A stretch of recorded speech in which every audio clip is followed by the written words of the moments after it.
আসসালামু আলাইকুম। আশা করি সবাই ভালো আছেন। তো আজকের ভিডিওটা হয়তো অনেকেই থাম্বনেল দেখে ধারণা পাইছেন যে ছাগলের জন্য যে লতা পাতাগুলো সবচেয়ে বেশি গুরুত্বপূর্ণ ছাগলের স্বাস্থ্য ঠিক রাখতে। আপনি যতই ছাগলকে ঘাস খাওয়ান না কেন, এইসব লতা পাতাগুলো না খাওয়ালে ছাগলের স্বাস্থ্য কোনো মতেই ঠিক থাকবে না। কারণ শুধুমাত্র ঘাস খাওয়ালেই ছাগলের স্বাস্থ্য ঠিক থাকে না। বিভিন্ন রকমের লতা, গুল্ম ইত্যাদি এগুলিও খাওয়াতে হয়। এখানে দেখেন যে মাঠে এনে এখানে একটা বড় গাছ আছে। এটা একটা জংলি গাছ, পাতাটা অনেকটা খসখসা ধরনের। এক এক দেশের এক এক আঞ্চলিক নাম আছে এই গাছটার। তো এই গাছটা পাতাগুলি বেশ পছন্দ করে। এটা এরকম পরিত্যক্ত গাছ একটি, তো এগুলি বেশ পছন্দ করে। তা আমি আসলে মেইনলি ছাগলকে বাইরে আনি এই লতা পাতাগুলো খাওয়ানোর জন্যই। কারণ বাসায় ঘাস থাকে, ওটা একবেলা দেওয়া হয়, আর এই লতা পাতাগুলো একবেলা, আর ফ্যান ভুসি 2 বেলা, আর দানাদার খাবার 1 বেলা।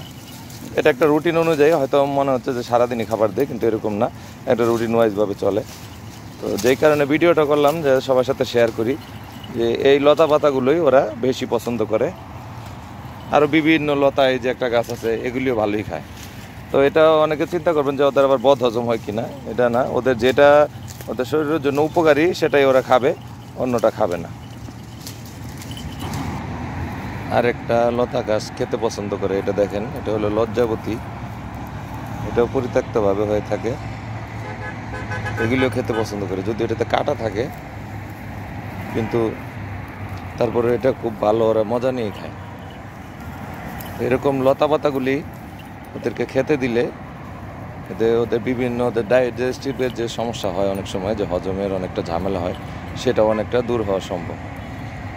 এবং এদের ভিতরে শুধুমাত্র ঘাসের ভিতরে হয়তো ওদের সবগুলি ঔষধি উপাদান থাকে না। লতা পাতার ভিতরে আমরা জানি যে বিভিন্ন ঔষধি উপাদান থাকে, এটা ওদের শরীরের জন্য বেশ কার্যকরী।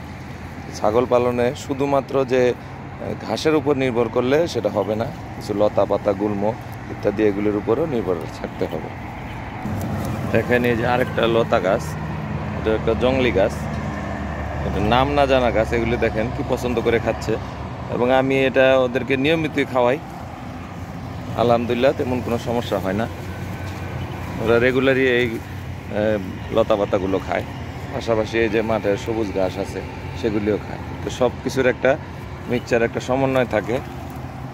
ছাগলের সুস্বাস্থ্য রক্ষার ক্ষেত্রে এটা গুরুত্বপূর্ণ ভূমিকা পালন করে। তো ধন্যবাদ সবাইকে। বললাম যে আশা করি যে ভিডিওটা আপনাদের অনেক উপকারে আসবে।